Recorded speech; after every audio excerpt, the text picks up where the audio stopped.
Ерік Абдрахманов сөздеріне Альфред Жақшымбетовке әйткен сөз атқан оқ.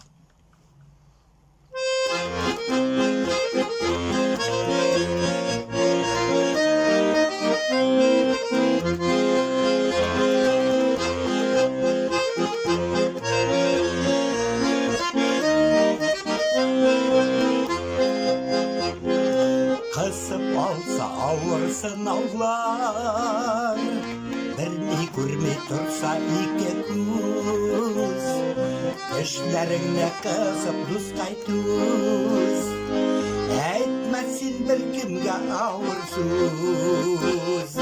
Әйткен сөз атқан оқ бек ұшлы, тұп-туры жүрекке қадала, ярасынан қайнар қуандама, жанға келген сағыныш сала.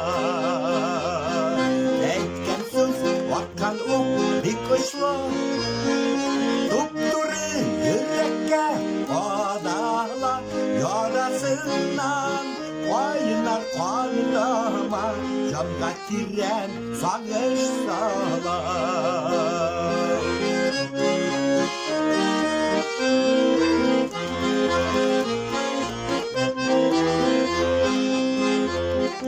Көңіл бет ол бәлір пиала, қағылсаң да бек тез суала.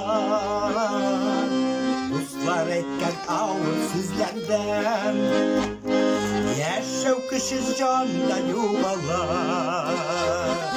Айтқан сөз атқан оқ бек ұшлы, тұп-туры жүрекке қадала, ярасынан қайнар қуандама, жанға келген сағыныш сала.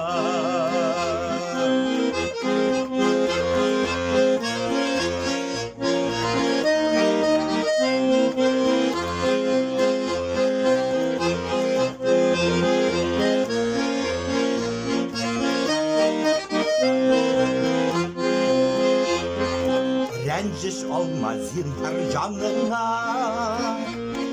кіші көңіліне қағылма. Ауыр сөздеріңді әйтмә төз, әркімге де тап бір жылы сөз. Әйткен сөз атқан оқ бек ұшлы, тұп-туры жүрекке қадала, ярасынан қайнар қуандама, жанға келген сағыныш сала. Әйткен сөз атқан оқ бек ұшлы, тұп-туры жүрекке қадала, ярасынан қайнар қуандама, жанға келген сағыныш сала. Ярасынан қайнар қуандама, жанға келген сағыныш сала. Жанға келген сағыныш сала.